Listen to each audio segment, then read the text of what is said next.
this video for. Okay, so anyway, so yeah, we totally caught them by surprise. Totally. They thought they were it was going to be like taking candy from a baby. That's what they thought it was going to be like, taking this new age from, right? And all the magic and spells and human sacrifices and money they spent and fixing elections and rigging this and rigging that and causing wars, and they thought, oh, they were just going to terrorize us. They're the terrorists, right? Okay, so anyway, we've covered a lot of time. We've been time traveling and we've been moving fast. Alhamdulillah, praise be to Allah. Okay, so anyway, so as we said, so it's going to it's going to the prophet born of a virgin, right? He's already here, alhamdulillah. The person is already present, right? So but you will awaken to it, having not known that it's already here. It will surprise, the presence will surprise you. So it will be like a thief in the night, because what's going to happen? The eclipse, right? The eclipse is going to occur right after Easter, right? The resurrection, right? And so that's going to cut off that old light, right? It's going to cut off that old light of Christianity, okay? Because Christianity is the slave master of the Hebrew Israelites, right? The foundational Americans, it's the slave master, right? Turn the other cheek.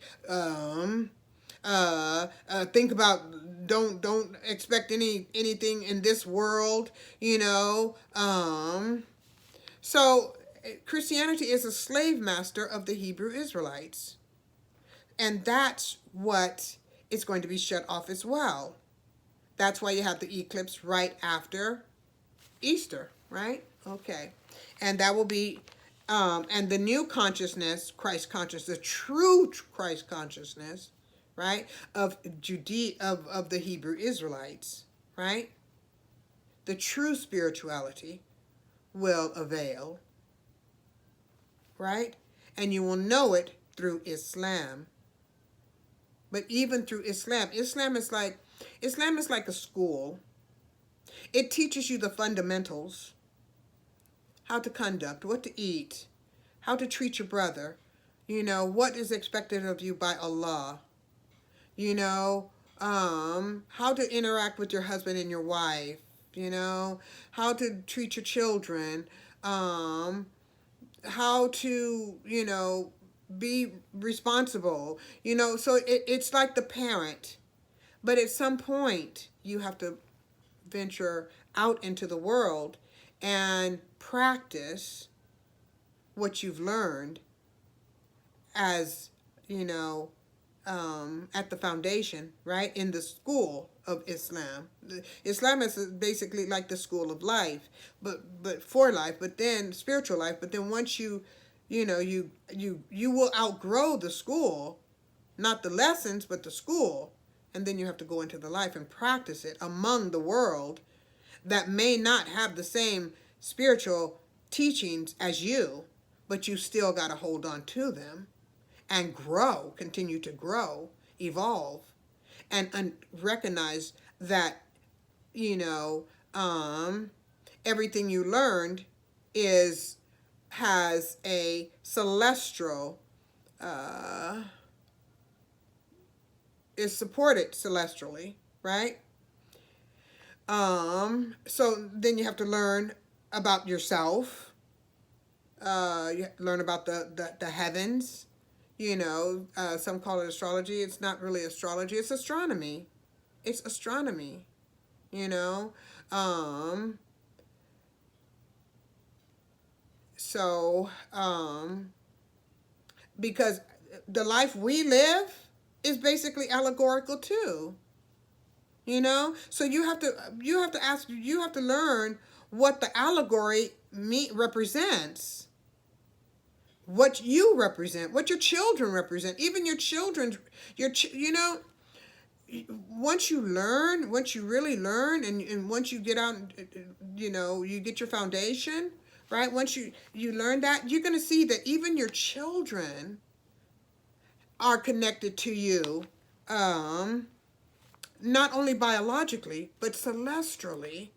They represent an aspect of your natal chart of who you are in your celestial, your astral natal, in your natal chart astrologically, right? Astrologically, you know? And then you also recognize, you know, trying to get this back. You also recognize what other people represent. Sometimes what you, those who you thought were strangers are really part of your celestial body. They will be part of your celestial body, you know? You will come to recognize that. You will come to learn that. I'm going to get this on my phone because this paper's not. I'm going to get this on my phone. Just make it easy on me. Open this up. Oh. You know, so you'll begin to recognize, even when somebody you thought, okay, they may appear to be a stranger, but they're not. They have significance in your, you know, as it relates to your natal chart, as your natal chart represents your spiritual body, your celestial body, you know? So that's why it's important to know about the heavens. Okay. Okay. Now, okay, so we've been time traveling, as I said, so we've learned a great deal. We covered a great deal of time. Okay. So now, okay, so as we said, Safa 29, well, the Virgo new moon, full moon, all the moons, right, had great significance, right, as it relates to the allegory and of the allegorical, the allegory, the prophetic allegories that represent celestial events. Celestial events that represent events that take place on earth, right? As above, so below, right? Okay, so now that new moon in Virgo, which was, we talked about, 2023 new moon, right, in Virgo, represented the fall of the red dragon, right? It represented the second aspect of Revelation 12, right? And so he was kicked out of heaven and fell to earth, right? And then he went to make war against the saints, right? The Muslims and the Jews, right, of Palestine. And who did he fall to but the Zionists, the Ashkenazis, the synagogue of Satan, right? And, okay, and not only did he do that, but what did he do? When did he go to make the war? He made that war, he started that war, he started the war, Rabi al-Awwal, let me go to video 5.